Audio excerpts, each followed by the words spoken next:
Debbie Percy is 4. When Debbie was 14 months old, this normal toddler's behaviour underwent a complete change. She stopped all eye contact with her mother, with all adults, all children. She cut herself off from the world around her. No one knew what had gone wrong. Doctors were consulted. Different theories were tried, were rejected. 2 years later, Debbie was finally diagnosed as being autistic. Debbie literally lives in a world apart. Hello, Debbie, where are you? Where are you? Here I am, how do you do? Hello, Debbie, hello. I said to her as a baby, who's got lovely big eyes and all that, and she'd look at me and smile. And suddenly she wouldn't look at me, and I'd say, Debbie, Debbie, I'm talking to you, look at me, and I'd turn her head, and she'd fight me from trying to get a look at her. And that is so alien in a little baby. They at least want to look at you, even if they don't want to do what you're asking.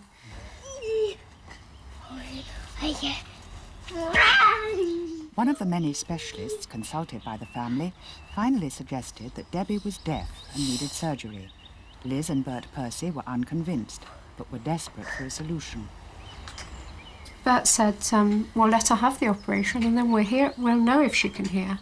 And I didn't want her to have the operation, and we had about 3 weeks pitched battle, didn't we? And finally I said, well, look, no one's going to stop talking about deafness until we do have it. And so we had it, and they took her in, and they gave her the anaesthetic.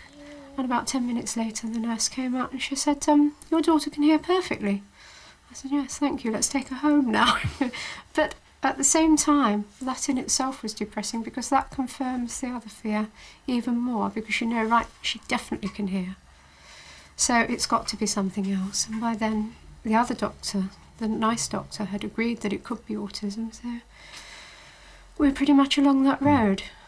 The strain in living with a child who is autistic is phenomenal, and I think probably greater than most other handicaps, because autistic children look so normal, and yet the very fact that they are not interested at all in social relationships, that they are perfectly content to be alone, is very, very wearing. They are also often extremely dominating characters in their own way, and over time can actually become almost like little tyrants in their families. In 1944, the American psychiatrist Leo Kanner first used the term early infantile autism to describe symptoms he had observed in some of his patients. 46 years later, Kanner's characteristics of autism remain essentially unchanged. Generally, it starts before the child reaches 30 months. There's always abnormal social interaction and language development, and the child exhibits a considerable need for stereotype behaviour and repetitive routine. Ned Forbes is 6. Ned is autistic. His earliest symptoms as an infant of the mysterious inner world of autism were his complete lack of interest in food. Ned just wouldn't eat, and his speech development was poor. Living here, the health visitor makes home visits. At the sort of 18-month, 20-month stage, she came round, and she said, I think it would be a good idea if you brought Ned to the clinic, because he doesn't seem to be developing speech as he should. And I rather poo-pooed this and said, oh, well, Charlie didn't speak until he was 3, starting to go to playgroup. I wasn't really that bothered. What I was bothered about was this lack of enthusiasm to feed himself. He was diagnosed as having severe communication problem. He was then diagnosed as having severe short-term memory, long-term memory, lack of memory altogether, and then autistic features. And that actually was the worst, autistic features. I think in the very early years, what parents of autistic children most need is, first of all, a diagnosis. you can do nothing to help your child with autism, or very limited amounts to help your child with autism, if you are not sure that that is what the diagnosis actually is. And it's very difficult for parents to gain access to that. Again, in different parts of the country, geographically, diagnosis is very patchy. So first and foremost, diagnosis. Secondly, support, understanding and protection. Support because it's a very difficult thing to come to terms with. Autism is a highly complex condition. If you ask someone to explain it to you even in 5 minutes, I don't think you can do it justice. So how parents are meant to cope without support after diagnosis is just an impossible situation for them. Lee Eckert is now 18, but it was only 5 years ago that he was finally properly diagnosed. You've got your tissues away from your nose. Have you got tissue in your pocket? What's this for? Until he was 13, Lee was thought to be How backward, did you spot that? but Lee Eckert is autistic. He displays one of autism's most typical features, an obsession with the seemingly trivial. In his case, anything electrical. There's some friends of ours, and when we go over to them, they actually give you a plug and a screwdriver and say, there, go on, just play with that. And they just leave them in the corner for what? That's all we want to go. And that's it. But main people's reaction is utter disgust. It's, here is this 18-year-old boy who's a normal-looking adolescent, who's dressed in the normal 18-year-old clothes, and they expect him to behave like a normal 18-year-old, so they just put it down to that he's totally uncontrollable.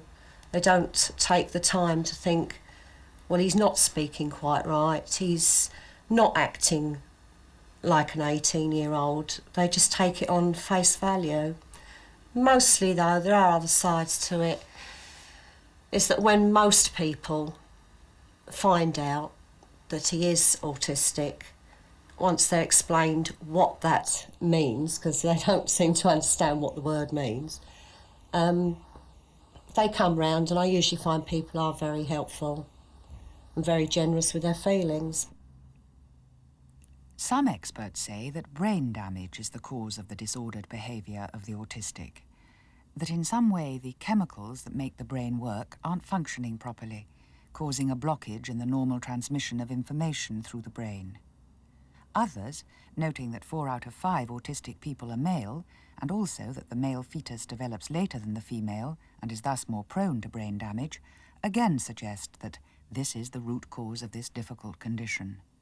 There is no conclusive evidence that all autistic children are brain damaged, and in fact there is evidence to the contrary. Many of the children who come to us have had exhaustive tests and no brain damage is revealed. Debbie, come on, darling. Whether the autistic child is the victim of brain damage or of some other mysterious unknown cause, the damage to the whole family is all too real. Debbie. The starting point for me with any autistic child and family is to meet everyone and to bring an outsider's eye to something that's become normal for that family.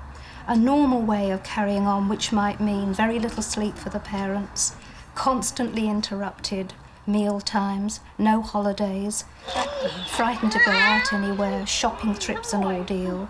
So it's very important to look with the family at how their current situation came about and to think with them about what might be done to improve the quality of life for everyone and not just the child who's actually been referred. The sudden burst of noise that she's capable of is quite difficult as well. Can't take her to church with us on Sunday. Not that they can mind, but the rest of the congregation find it a little bit off-putting. Well, they can't hear half the time if it's really quiet. She can likes be to make very, it very vocal at times. I find it a bit embarrassing when everybody else is trying to be quiet and Debbie lets forth. Well, I'm worse in some ways because sometimes I find it amusing and other people don't find it amusing, and they sort of think, well, if her mother's laughing at her, there's no hope for the child. And they're probably right. If I didn't laugh at her, I'd be in tears, because I'd sort of see, well, this is my little girl, all the other children are behaving themselves and she's being absolutely weird. You know, so I have to laugh sometimes. Like when she's having her photograph taken at the playgroup, all the others are in a row having their hair combed and everything else. She's trying to get at the light. She's trying to climb up and get the camera from the photographer, and I just have to sit there, and I've developed an elephant skin, because if you don't, you just crawl up and you'd never take her out. True. You've got to take her all these places, but you can't be sensitive about it. Or you can, but I think you'd have a nervous breakdown, because it's enough trouble to think of her problems without thinking of everybody else's reaction to them. All they ever talk about is learning to accept it. All the time, you know, you're not a proper parent if you don't accept the problem. If you go running around after doctors and theories, then you're being stupid and you're doing something which is bad for the child. You must accept that your child is autistic and go on with it. And I think that's wrong. I don't think you should accept a disability and say, well, that's it, she's autistic, she's going to stay autistic. Maybe she will, but she won't stay autistic for want of my trying to get her better.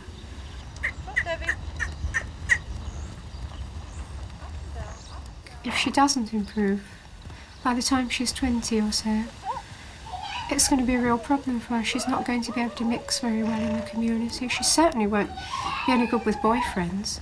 Or if she is, goodness knows what we're going to do, because she's a pretty kid. And what are we going to do with an 18-year-old attractive young woman who can't respond, or perhaps is overtly loving, and it's going to bring all sorts of problems. And then you think, of course, when you get very old yourself and when you die, where we should go then.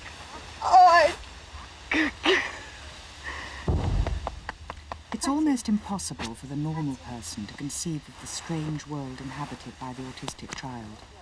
A child who may have little or no sense of themselves as a person. A child who certainly has no social sense or interest or even understanding of other people as people.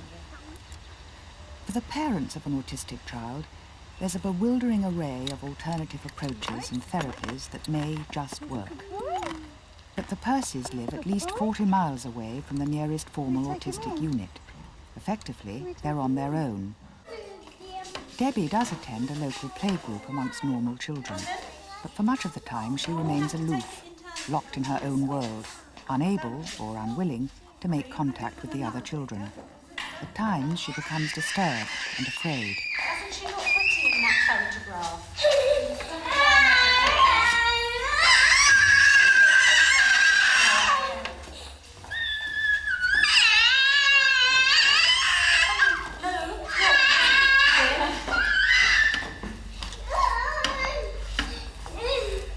I used to be really scared when she had a tantrum in public. I said, oh God, what do I do with her? Where do I take her?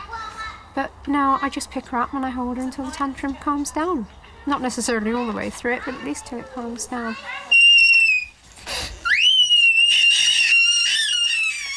One technique that's been adopted by Debbie's mother is called holding. It's controversial, and not everyone agrees it's of any use. I know a lot of people from the Autistic Society say this is nonsense, but I feel in Debbie's case that it isn't nonsense, because sometimes I can get through to her. But I don't want to feel it. No, you take your hands out of my hair.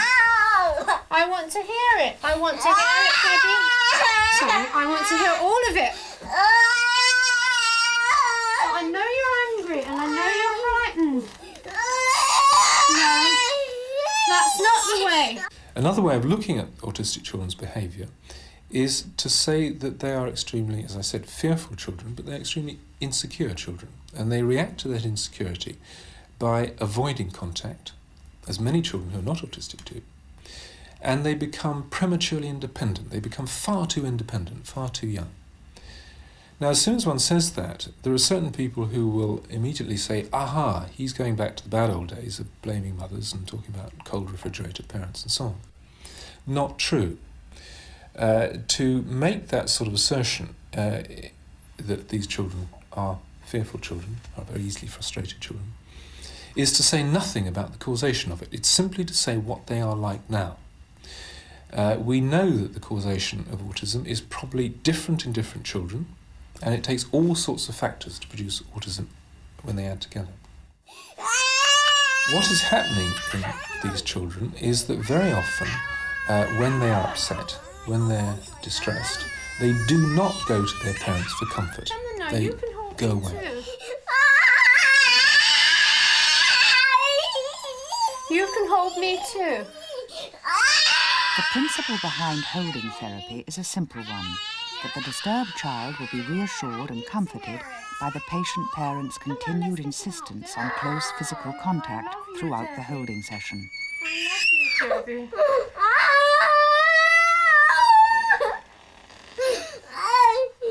You're very hot, aren't you? Come on, yeah. I'm listening and it's been hard for you, hasn't it? That's it. You hold as well. Holding has been used as a therapy with autistic children for nearly 30 years, though the research on its long-term usefulness is far from conclusive. But some of the scientists have said that as many as a quarter of the children whose parents have continued with holding therapy have many of their autistic symptoms removed. In a minute, are you going to be brave enough to look at me? I know it's so scary and it's such hard work. It's scary to look. A holding session may last as long as 3 hours or more before the autistic child's furious tantrum is finally calmed. That calming down is called the resolution, and it's the reward for parent and child enduring the physical, emotional fury of the preceding hours. You want to hide, don't you? You want to hide behind Mummy? Oh, that's okay, because you're allowed to hide behind Mummy. You're just not allowed to hide from me. You're a lovely girl, and you're a brave girl. You're very, very brave. Yes, you are. Oh, thank you for looking. Debbie, thank you for looking. Thank you, you brave girl. Oh, that's so good. This holding session lasted only 16 minutes, Thank you. perhaps because of the presence of our camera. Brave girl. It achieves for the Percies maybe 3 hours of calm or near normality. Thank you. Possibly a few hours sleep that night. Not a cure, but it works for them for the moment, and no one has suggested anything better. Thank you, darling. Can you talk to me, son? Can you? Can you say Mummy? In southwest London, an unusual initiative in the treatment of autism. Here, at Lark Hall Primary School, 9 autistic children play amongst the other pupils. For apart from all the ordinary classes for the local youngsters, Lark Hall is also the home for a special autistic unit, staffed by an adult for every 2 autistic children. But during playtime and in music classes, they join the main school. It's not without its problems.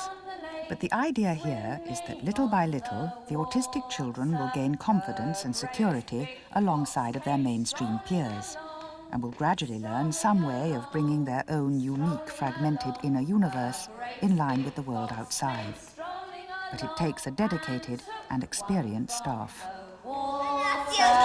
The problem, I think, for a lot of teaching staff is that unless you have specific knowledge about autism, you don't realise the needs that the autistic child presents on the surface as very normal in many ways. They don't look different. They actually behave in some ways in a very similar manner sometimes to ordinary children. But once you have an autistic child in the classroom, you soon begin to realise the difficulties, and without some kind of specialised input to help you understand the needs of structure and regime that will help the autistic child cope with the situation they find themselves in, you cannot actually integrate an autistic child successfully. Sammy Carr. Sammy remembers names. The names of people he's met only once, briefly, will be stored for instant recall, perhaps years later. Sammy is also fascinated by fans. He can tell you how many blades there are on any fan in the school hall. Desmond Davis doesn't speak, but Desmond does show a special skill with puzzles and is unusually competent in the variety of situations he faces in everyday life. Ben Louis Young finds it difficult to express his feelings in words, But Ben likes to copy other children, and now even lets them join in with his private games. Biff Anderson is in a world of his own. He's rigid in his behaviour. He must use a certain coloured cup. He likes blue things. His left shoe must always be done up first. But Biff has his own way of learning and will often come out with knowledge and skills that surprise his teachers.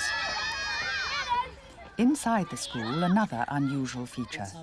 The weekly meeting of the parents of the special unit's autistic children. Here, the mothers of Ben, Biff, Sunny, Desmond and the others can share the experience of bringing up their difficult offspring. The isolation of rearing a child whose peculiar disability is itself one of isolation is relieved by these regular sessions.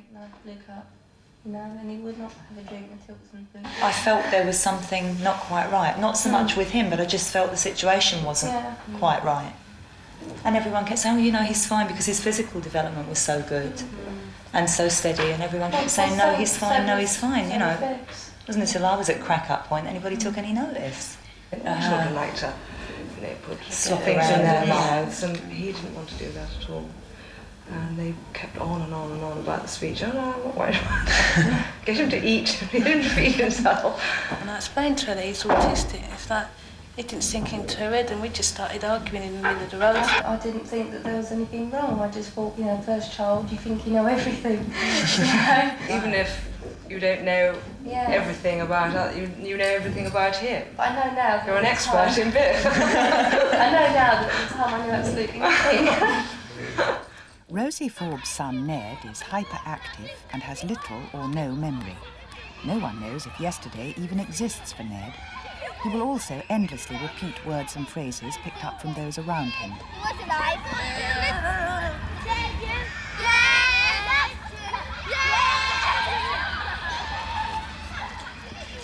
He's like a parrot. He does tend to pick up expressions, and he does pick up gestures.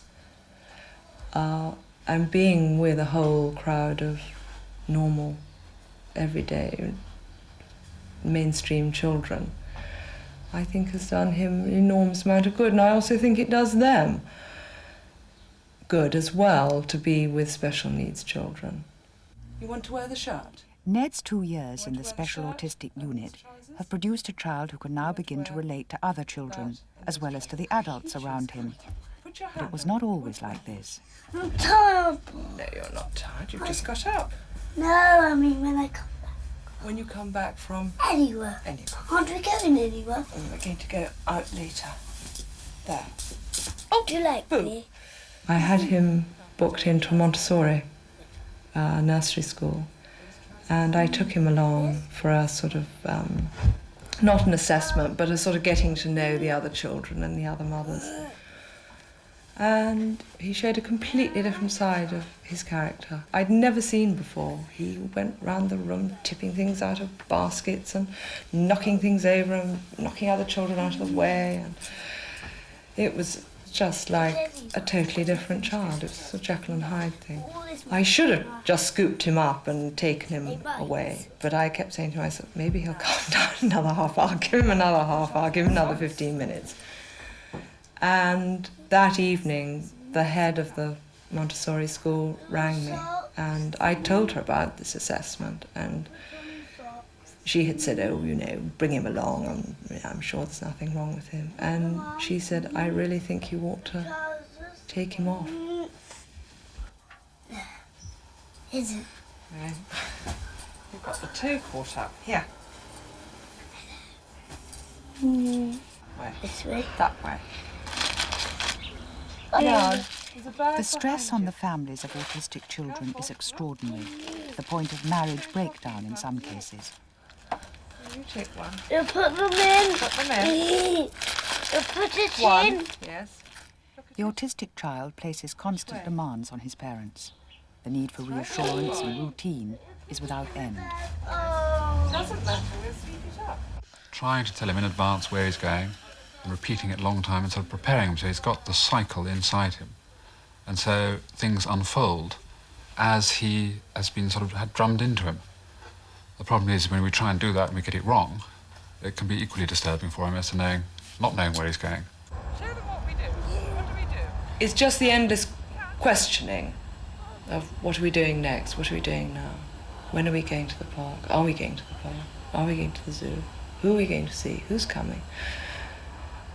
And that's tiring, the endless questioning, because I feel that I have to answer every question as it comes up and not just ignore him. Sometimes I feel like, but I feel the question has to be answered. Sometimes we take him out for lunch. He likes going to the Pizza Express. But there has to be, he knows what everyone has, and if you deviate from what you order, then there is a bit of a problem. So we're stuck with the same thing every time we go. So we have to stuck with having the same thing every time we go to the Pizza Express. And I think if we deviate from that, there'd be a whole series of questions. Why aren't you having? Why are you having this? Why aren't you having that? And he'll go on and on. An answer will not be enough. Okay. Go to school. Go to school, yes. I don't need a coat. Not today. It's a sunny day, isn't it? What? It's a sunny day. Now look. Anything coming? Yeah. Listen. Anything coming? The Forbes family is lucky. The Lark Hall Autistic Unit is a mere 5 minutes walk from their front door, and Ned's attendance at the school gives his mother Rosie a few hours' relief from his overpowering demands. She feels that Ned is content at the school. So content, in fact, that she's left wondering just what room there might be for her in his disturbed world. Actually, he would be happier in a room by himself, knowing that I'm around, or even perhaps not knowing. I just don't know. He's so complex that it's very difficult to know whether... I think he is quite happy without me. Snap with Eddie. So it's Snap, isn't it? Teaching autistic children requires a special talent. Imagine a world with no imagination, with no concept of play. And that is the world of the autistic child. Perhaps he will have no sense of danger, will walk off the edge of a pavement into the road, off the edge of a platform in front of a train, show no signs of pain. What colour? Sammy's turn. Then pass it on to Biff. Sammy's going. Then pass it down to Biff. Come on, Sammy. Oh, what colour? Play is a vital tool in training Ned Forbes to cope with the real world. Every little bit of play that he does, he learns from school or from home. So we have to teach him how to play with the toys. He finds it impossible to be spontaneous in his play. There's no red, is there? When we're playing formal games, turn-taking games, tabletop games, he has to learn the rules.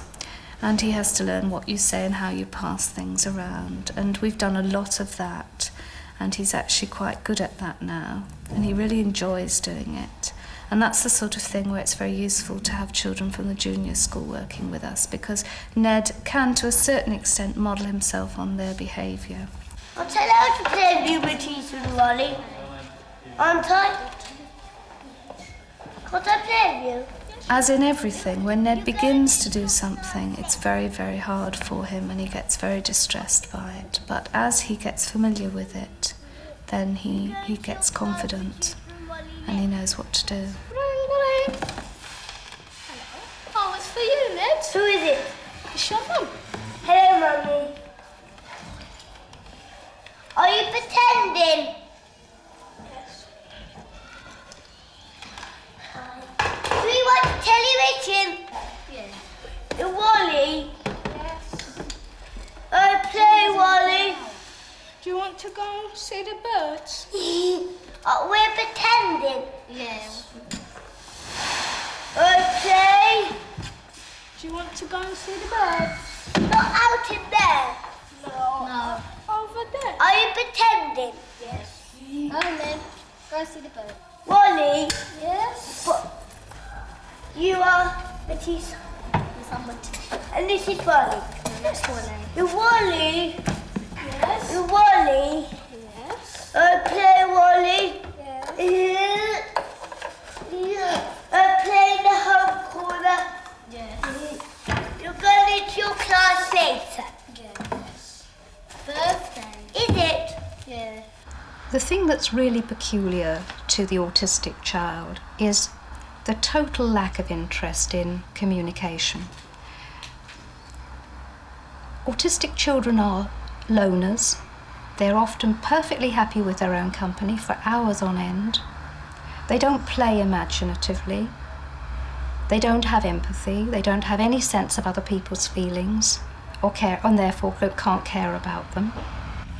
My aim is to get inside the child's internal world, that is his mind, what you and I would think of as the imaginative world, and to see the world as he sees it through his eyes.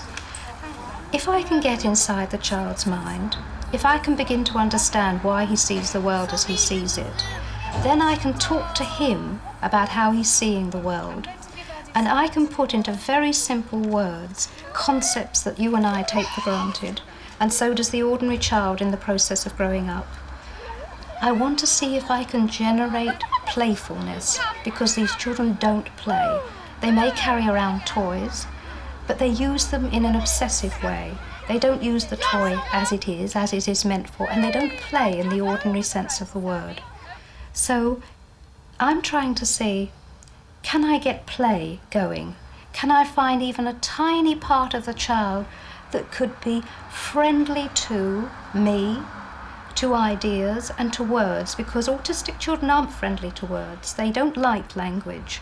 They don't like speech. They don't like talking. They don't like being looked at. They don't like any of the things that most of us seek and need in order to survive. Ned will go up to junior children and will try to play with them, but he doesn't usually understand the rules of the game. He likes rough and tumble, and usually everything sort of ends up deteriorating into rough and tumble. If he's playing a chasing game, I don't think he really can work out when they're supposed to stop chasing him and he's supposed to start chasing them. So it looks very often when you see him playing, it looks as though he's playing nicely with them and they're playing with him, but it's very frustrating for the junior children having Ned around, really. I mean, they're very good with him, they're very gentle and they're very understanding. In a way, they tolerate him.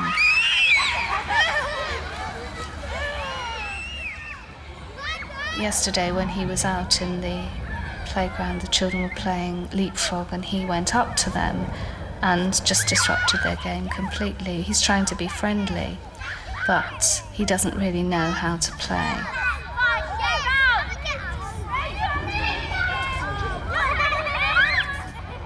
One little finger, one little finger, one little finger, tap, tap, tap. Point to the ceiling, point to the floor and put it in your lap, lap, lap. Two little fingers, two little fingers, two little fingers, tap, tap, tap. Point to the ceiling, point to the floor and put them in your lap, lap, lap. 10 little fingers, 10 little fingers, 10 little fingers, tap, tap, tap. Point to the ceiling, point to the floor and put them in your lap, lap, lap. For the last 5 years, Lee Eckert has spent his weeks as a resident of Heathland School in Wimbledon, on the outskirts of London.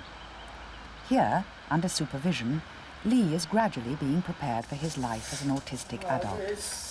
For although with care and attention the more extreme symptoms of autism can be reduced or even made to disappear, the disability itself is likely to be a lifetime condition.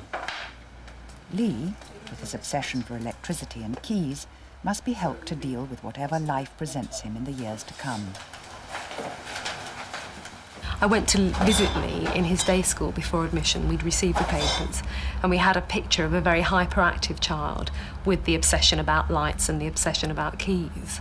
And in fact, the description was very good. And in fact, here was a child who wasn't able to focus, was so aware of anybody who had keys on them, aware of the light bulbs if lights were on. And I can remember an incident where he knew a light outside was not working and he ran past his teacher, past the deputy head to get into the playground and actually look at the light. We all troops out after him and there, in fact, was the light not working. And he picked up that information on the way into school, and that had dominated his thought process, so he wasn't able to interact in the group, he wasn't able to be part of the group. We actually are now presenting with a young man who still has obsessions about lights and keys, but can actually put those into a framework of existing and managing to be interested in what's going on, and that the lights still fascinate him, but he can get on with other activities. Lee is part of Heathland's Leavers group, 10 boys in their final year at the school. Their future may be uncertain, but for the moment, Heathlands provides a secure environment in which independence can gradually be explored. Switch it on first. Yeah, you have to... Just switch it on. Close us no. Close your eyes. Alright, switch it on. There we go.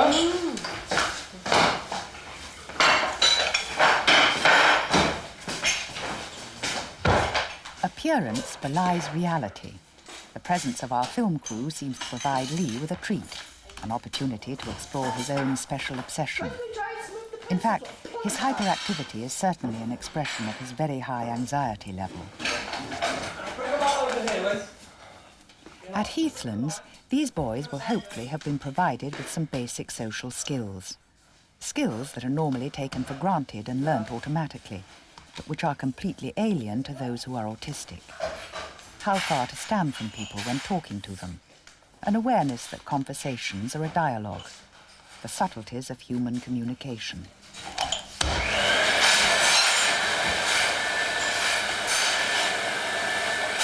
In autistic young people, the nature of their handicap leaves them with very high levels of anxiety. And to make use of the abilities that they had, it seemed that far from motivating them to try harder or any of that, that we were going to get a better result if we could reduce that anxiety level. And one of the ways of doing that was to give people control over their immediate environment. Instead of requiring them to conform slavishly to a regime that we simply chose to impose, was to engage them in some negotiation about what they were to do, and to put them in the picture about what was going on in the school in general, and as far as possible, in their lives in particular.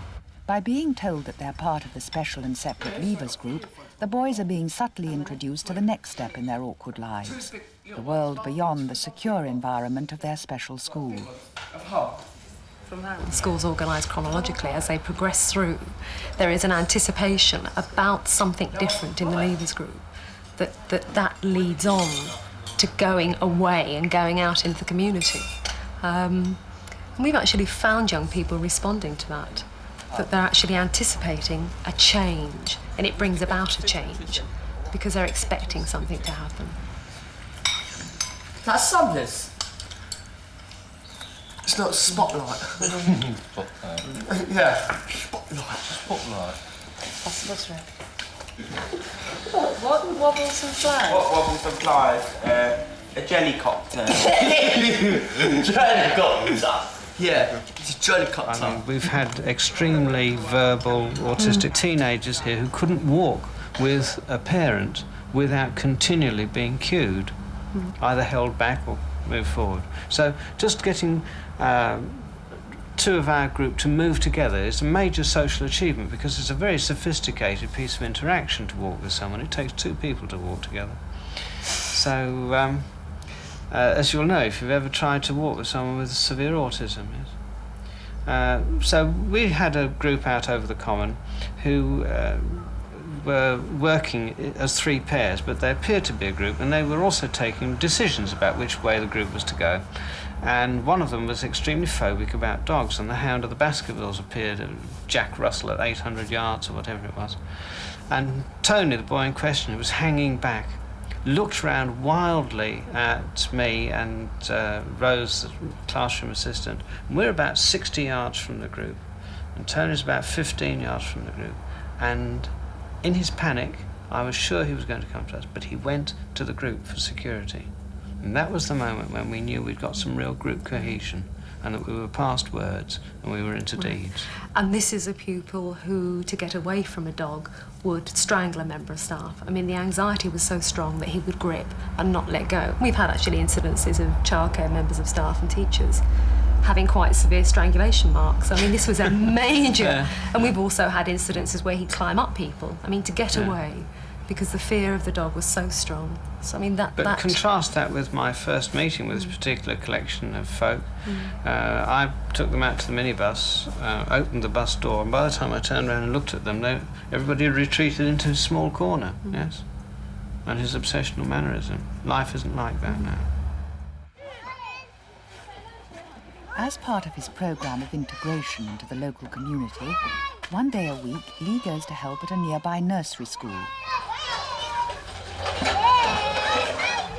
He's very vulnerable. We've had a couple of little incidents. He had his bike taken and they smacked him in the face to get it off of him. Let me ride it. You say no. Mummy said no. And then they slap him across the face and tell him to get off. But he still didn't realise he'd had it stolen. He said the boys borrowed his bike. He'd bring it back later.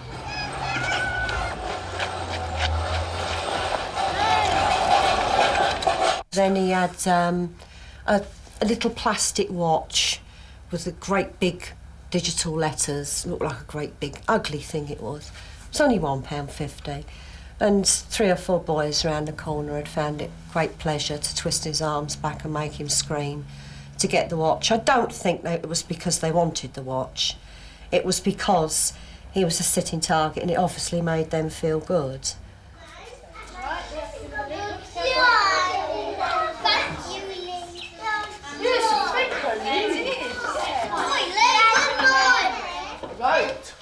We know it's a vicious world and we know it's fight of the fittest who gets on and who doesn't, but he's so inoffensive. He wouldn't hurt a fly, little children, anything. He's so kind and he wouldn't hurt anyone.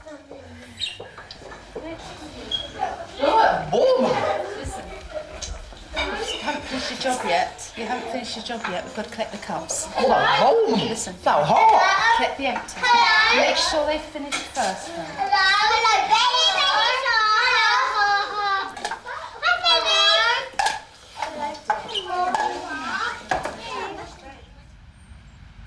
Every weekend, Lee comes back from his boarding school to his parents' London home.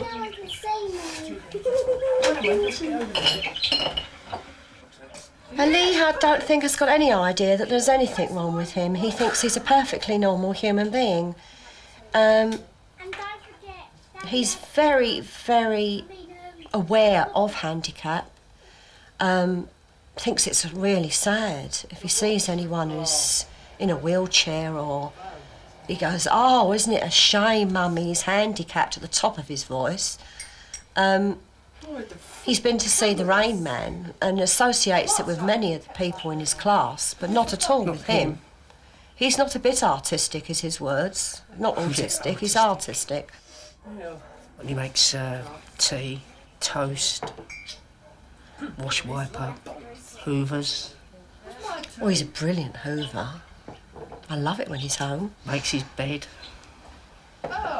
Cleans his own room, empties his own dustbin. 4 years ago, he couldn't have done one of those items. He can wash himself, clean his own teeth, wash his hair. On par with a normal teenage boy. He's got 4. Bing got that light. 1, 2, 4. Back to Aaron. He wants 4. Let's see. Go and use that microphone. Drink your tea and eat your biscuits first. Go and use...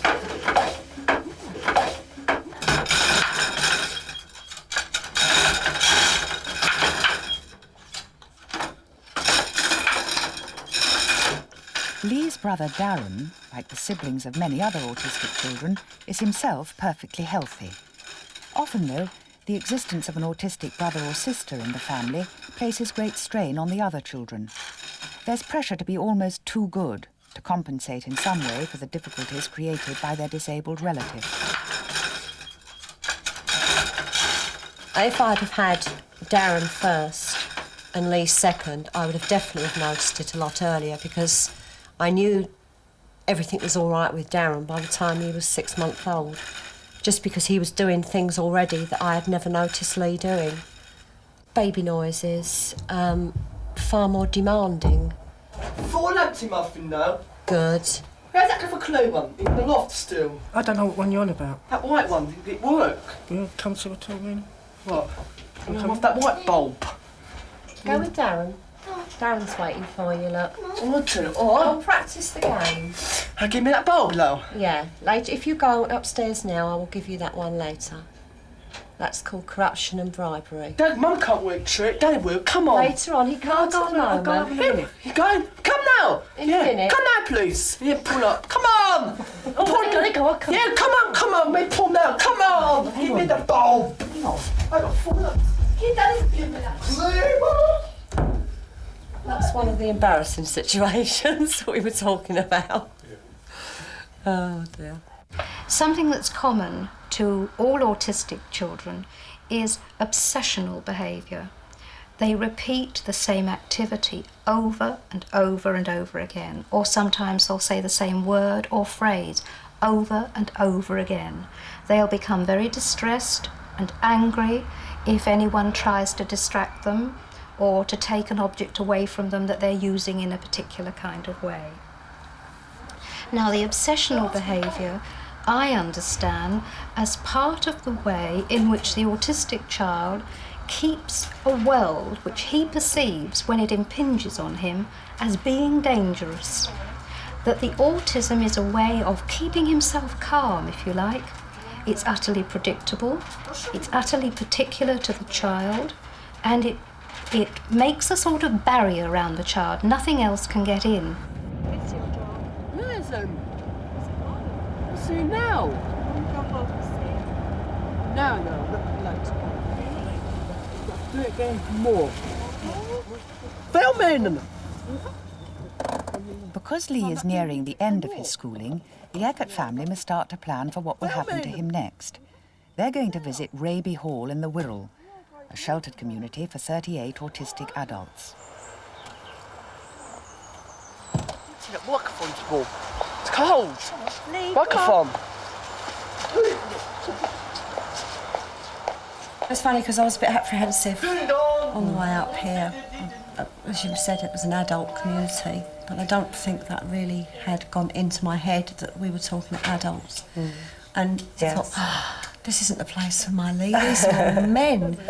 But it's the start of it. He is going to be an adult and he's going to be able to have a chance in life of growing and leading some kind of a normal adult life where he'll be able to fend for themselves. I noticed they've all got their own room, which they're allowed to put up what they want in it and treat it as their own home, which is nice because he's going to get more attention, more, how can I put it? He's going to be able to develop and grow more in a place like this than what he would be able to, sounds really hard to say, in his own home. I can't give him that kind of attention, that kind of growth that he could get from trained people in a community like this where the facilities are available.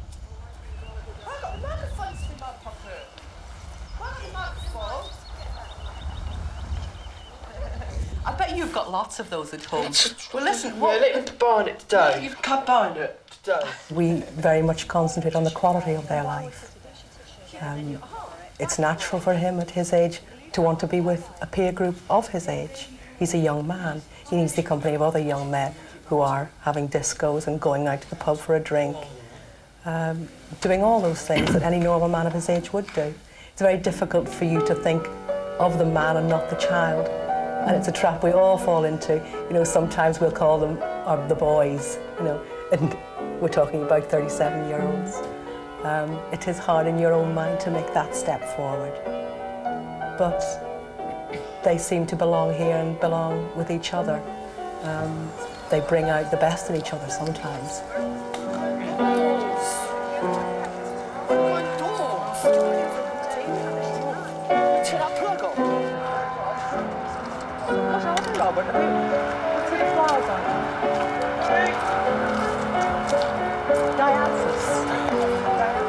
Robert works with the bees.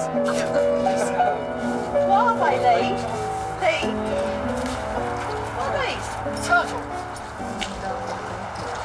not up to me. No, if they say no, you can't have it, then I can't say yes, can I? Otherwise they'd be cross with me. Yes, you might have fit.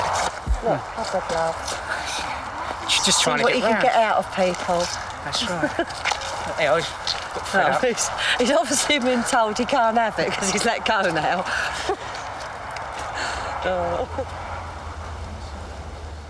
It was hard when he went to school to have him away all week and coming home weekends after 13 years of having this hurricane living with you. And to look at his room when it was empty was hurt, guilt, I'd failed. I expect I'll go through all that again on the next stage, except it'll be worse because with all the best will in the world, when you've got another child and you've got work, you can't travel 165 miles every weekend to see him, even if you want to. I'm going to get older. I won't be there all his life, and at least he'll have had a life if I let go now, rather than playing the martyr and keeping him at home. It wouldn't be a line on the motorway. Yes, it will. Down the M6. I feel proud to have a child like Lee because everybody says that there is no hope, and Lee proves there is. But Robert drives it. Hey? Do you think you could drive that? Yes. And do you know what happens? Sometimes all the rest of the boys sit in the back and they have a ride round the garden. The cruel reality is that Lorraine Eckert may have no choice in the matter of Lee's future. Idyllic as Raby Hall may seem, it represents a massively depressing fact. Britain has an estimated 80,000 autistic people, and yet there are less than 500 places in the few scattered, sheltered communities like Raby Hall. For parents who want choice of any kind, including keeping their children within their local community, the fight will be hard and probably doomed to failure. For autism creates a lifelong need that has just not been recognised by the authorities. Sadly, even where a child may have benefited from as many as 12 or more years of structured special education, this may be ruined by the universal failure to provide for the continuing special requirements for autistic children who are becoming autistic adults.